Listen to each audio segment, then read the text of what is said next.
Welcome, everyone. I'm Greg Stanley. I'm here with Wes Warren. Our topic for this week has to do with how we respond to the demand of higher hygiene wages. People are wanting more pay, and we're watching this play out, and it's very interesting. Some people sit and watch their hygienists file off to other offices or go home and retire as they watch their own practices suffer because of it. Not only have the hygienists left, but the patients seeking those particular hygienists have probably also left the practice. The question is, how much can we lose before we have to respond? Probably the worst thing to do is to do nothing and just kind of say, hey, I'm not gonna pay what the going rate is, so I just rather have no hygienist or one hygienist and kind of shrink down my practice. That is probably the most dangerous response. And we've seen that a number of times and worked with those practices, and it's not good what happens. It doesn't happen right away, but given 6, 7, 8 months down the road, the practice literally shrinks to represent a different patient volume coming to the practice. So I would say that first off, that's probably the thing you shouldn't do. What you should do is figure out what the going rate is in the area and try to meet it, or exceed it. Meaning, if any hygienist is looking for a job, you've got a good chance at landing them because you're at the top of the market. I know that seems odd, but in most situations, that's what I would recommend. You know what's one thing I noticed during the years we did just financial broadcasts and so forth, it was the phenomenon of how much people hated to pay income tax. And I'm sure there's a variety of reasons, but in the end, they hated paying tax so much they would almost rather lose the money in some kind of harebrained scheme to lower their taxes. Occasionally, accountants would have to remind them that when you lose money, it was better to have paid the taxes because it was cheaper. We're seeing this with hygiene. A lot of doctors deeply resent or have resented over the years what they're paying or what they've been paying to hygienists because it seemed so outsized. For example, they know that in the military, someone can be trained to clean teeth in 6 weeks. That's the normal turnaround for a military paraprofessional. So we know they've attended 4 years of school. They tend to be very sharp people, but somehow, for reasons I can't explain, I've seen dentists resent what they've had to pay hygienists over the years. And part of why they resent it is they almost thought they were supposed to make money off of it. And after I pay this hygienist what she wants, I can't make any money, or I can't make a bunch of money off of it like I do in dentistry.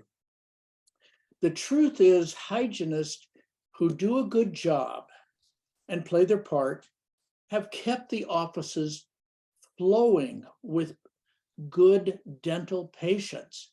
And if we're not careful, we fall victim to underestimating that value. They've brought these people in, and maybe because we or our associate can't sell them treatment, it's really our fault, not the hygienist's fault. So let's go back to our basic premise. The hygienist, we've seen them leaving in droves in dentistry. In fact, 10% of the industry has departed. For practices or groups of practices who have not responded to this, it has pulled their practices down to just above survival levels. It's really bad. We have dentists in there doing their own hygiene, et cetera, et cetera. So, it's cheaper to pay the taxes than not. It's cheaper to pay the hygienist than not. So I've had doctors do the math on this.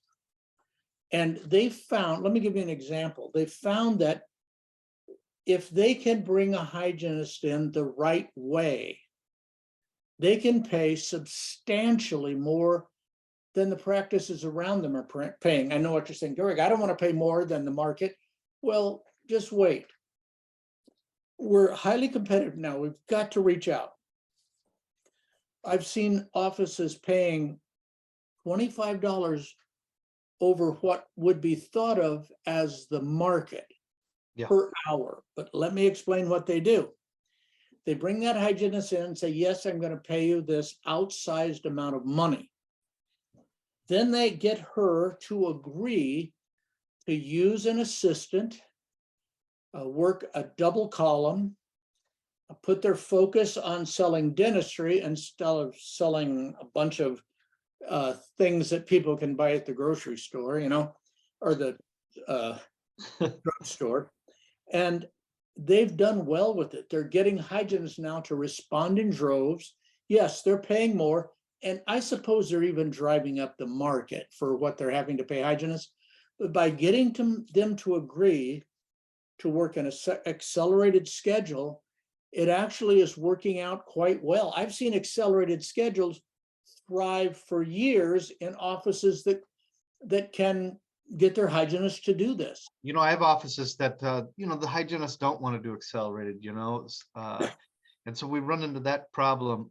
But I'll tell you what we have seen is, when you do have to raise to be competitive, let's say you've got somebody stuck at $35 an hour and the market's really 45. You go to that hygienist, you say, look, I'll move you to 45, but you've got to do accelerated at least 2 days a week or something like that. And you get them to agree to that. And that allows you to go higher now, where before you weren't even you couldn't hire because you got somebody stuck in the office at much lower rate.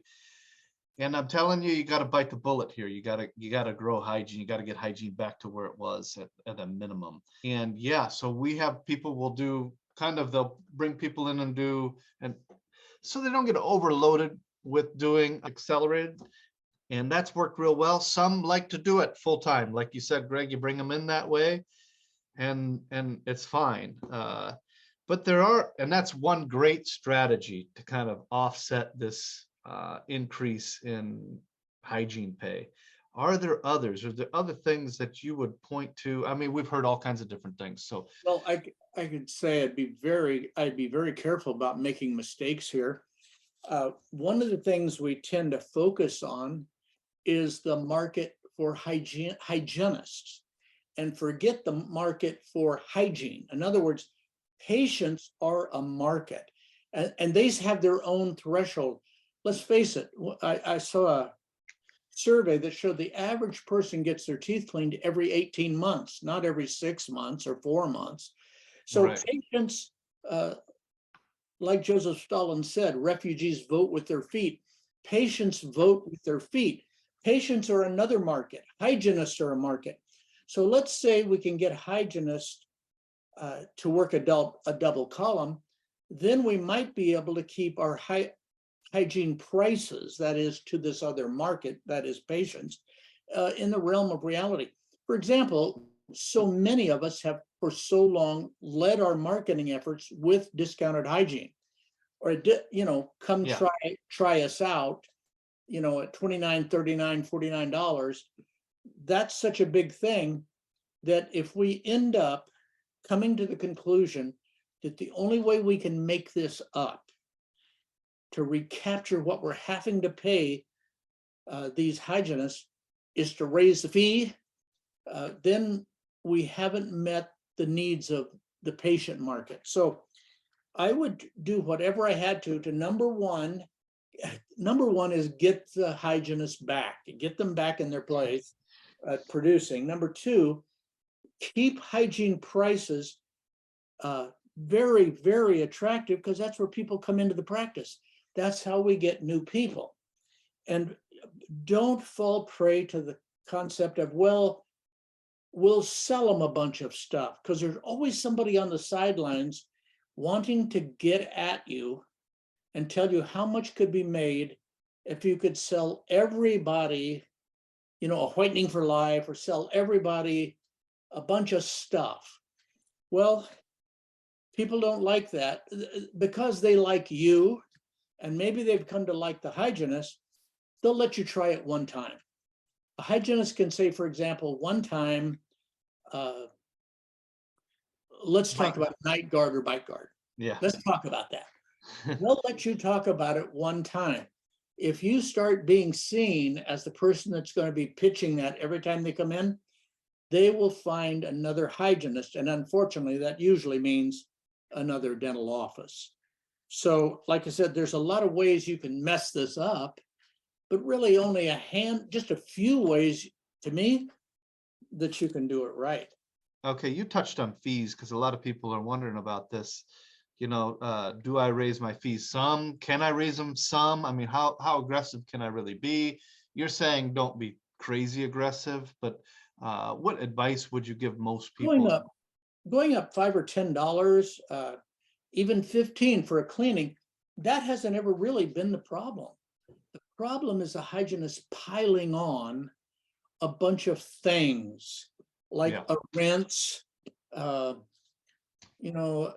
having the doctor check them for $40 or $50. He's in there for 60 seconds. There's things patients tend to notice and react to, and we can't seem to figure it out. We don't know why they're leaving in droves. So don't be seen as piling on a bunch of services. Advertising, for example, that a cleaning is 99 or 97 or 127, whatever, and then have them leave with their credit card racked for $295. And I've had hygienists tell me, oh, that's not a problem. We do that the first time they're in. Yeah, we're advertising 49 or 59, and they leave with the charge of 295. But the next time they come in, it's only 275. Yikes. That's going to catch up with you real quick. A lot of us have that going on. Really, it's our own fault. We put hygienists in a position. It's almost like we throw them on the street. They have to feed themselves. They're like a dog or a cat going house to house, patient to patient, trying to make up what we're not giving them. Give them a good paycheck by their own definition, not by our definition. That's why the IRS doesn't let us decide what's a fair amount of tax to pay according to the laws. We wouldn't pay very much. So we've got to pay hygienists enough that they don't attempt to pick our patients' pockets, so to speak. right, right. So with fees, within reason, obviously, if you've already piled on and you're already at the upper echelon, obviously that's a problem. So other responses would be maybe even getting out of network with a few of these Okay, that's a good plans. question. It may even lead us to another topic for another time, but a lot of practices we work with have come to that conclusion. And it probably would solve their problem if their office wasn't a dumpster fire, if it wasn't a train wreck. In other words, patients aren't having a great experience. And so when we take them out of network and put it on our website, that's almost like calling all your patients saying we're not network anymore. You get a bad outcome. If your staff are engaging people, if they're friendly, if they know how to build relationships with patients, which isn't about telling people all about the staff person, it's hearing them talk about the patient. If they really know all these things, if the doctor's super gentle and great with patients, there's probably a pretty good chance that becomes an option. But not to be taken lightly. I mean, that's getting out of network's a big decision, and usually you're just picking off some of the smaller plans that have huge discounts. Let me give you an example of something I think that's been overlooked for a long time. A hygienist who's really good at helping a doctor identify dentistry, Mhm. pre-assessing that, warming up the patient to a specific treatment, helping the patient figure out that they really can't afford this. They should be doing this because the consequences. In other words, she's worth her weight in gold. We could have paid her more all the time. The only reason we didn't was because the hygiene market was at 45 or 35 or whatever, but she's been incredibly valuable. If you have a person like that, go ahead and let her pay float to what the market's now asking. You know what I see happening, and it's just shocking, was people are coming into dentistry, interviewing with either small amounts of experience, no experience, or they're obviously a person of limited talent and demanding incredibly high fees or high prices. We're now being forced to pay that, getting very little in return. These people are not only they're not trained, they're hard to train. So if you've got somebody that's doing the job, really doing the job, the truth is they were probably worth more money all along. Yeah, certainly, yeah. Another strategy I would like to point out would be kind of the stopping missed appointments. You know, having too many openings in hygiene where it's completely vacant, obviously that's a zero charge for that hour, and it just kills the profitability of hygiene. You should be looking at around 5% where you couldn't actually fill the spot, where nobody's in the spot. So on 20 appointments, just one is completely vacant. That's what should be happening. Anything above that, and a lot of people are above that, is straight cost. It's costing you, $200 a day potentially. And so fixing that and being super motivated to fix that can also come kind of meet you halfway in this rising cost of hygiene. You said 5%, I would certainly agree, but I'd say the average person we work with, probably when we start out, it's probably worse. It's probably higher than that. Oh, yeah, 10, 15% is probably most common, right? And yes, that alone would offset whatever we're going to pay more for staff, hygienists, etc. But it's another topic. It's another topic for another time, because once that gets big enough, once you get your no-show rate high enough, it's a pretty clear message that your office, the way it's running, isn't a place people want to be all the time. I give the example of going to the car wash. And I love to go there and sit back and let my car, ride through the car wash. But at some car washes that I no longer go to, there's a guy waiting at the other end to pitch me on getting a windshield replaced that I know doesn't need to be replaced because the insurance company will rebate me $100. In other words, it's something that's very uncomfortable. It's always there. And I dread it until I don't, until I can't deal with it anymore. I go somewhere else. So if you got people that are really stepping up, doing a great job, we can stop the missed appointments. If we can get these things you're talking about right, which we'll cover at another time, you don't have to worry about what you pay staff. You can pay them the same ratios you've always paid, because the ratios themselves will be bigger. It'll be great. Yeah.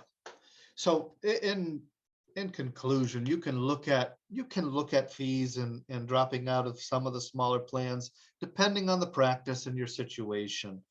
That's certainly somewhat of an option. Obviously, accelerated hygiene is probably the best option to combat this. And then really looking at these missed appointments and making sure you fall within the lines, and don't fall for the mistake of selling harder. That is the common response, hey, we got to make money in hygiene. Let's go get those hygienists to sell, not restorative treatment, but usually they're selling, perio, they're selling night guards, whitening kits, all kinds of different things that obviously are back there that they can sell. And getting hyper aggressive, you're just going to turn into that car wash when you pull in and the guy's trying to sell you the full detail, $250. And every time you go there, you have to tell this guy, no. And pretty soon you don't want to go there anymore. Don't be that car wash is the message, Yeah, so. exactly.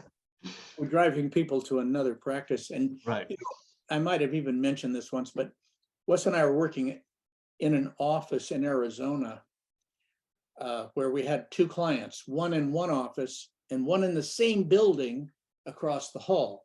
And the one was the car wash we talked about, and it was driving patients in droves. And the one that was driving the patients to the other office was a big advertiser. In other words, they were spending money, literally what translated into marketing for the other guy. It's the last place you want to be. The patients would literally walk out of one office, not schedule their hygiene again, and walk over to the other office and schedule for hygiene over there. Right. Yeah. You know, there's a lot of things you can fix. Let me give you an example. People push back, hygienists push back on accelerated hygiene. They say things like, I need the full hour or more to build a relationship. And by the way, that's with an existing patient, not a new patient. They'll say that with all of them. And yet, when we have great teams of assistant hygienists, the patient can't tell who the actual hygienist is, because both the people are doing a great job, not just with the handpiece or the suction or whatever, the polishing. They're doing a great job nurturing that relationship with the patient. So when a hygienist says, I don't want to try that, sometimes what they're really telling you is, they warned me about practices like this in school, and now here you are being one. Yeah. Well, we're also trying to pay you these outsized wages that you're cashing in on because so many people have left the industry. Right. In other words, give us a way to win. Yeah. Right. Throw us a bone here. Yeah. Yeah. Well, we have seen, Greg, we didn't mention this, but people trim their hygiene appointments, by 5-10 minutes and run a little faster without accelerated, without an assistant. Yeah, you'll be hard pressed to convince your hygienist to do that. But again, when you're going to bump their wages to kind of match the outside market, that's the time to have that discussion. So we do see that also as a way to kind of recoup.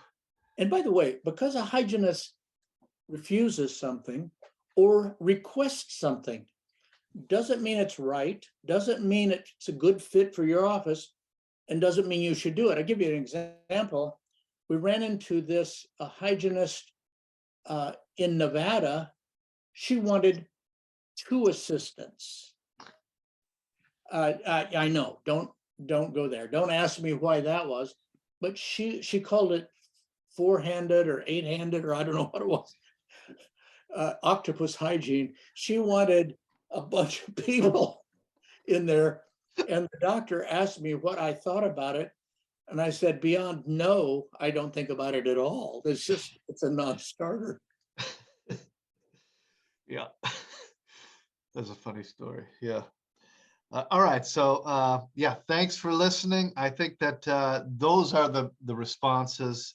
If we hear of other ones and we see ones that work, we will update this. But so far, these are the most logical responses. Yes. Thanks for listening. Thanks for listening.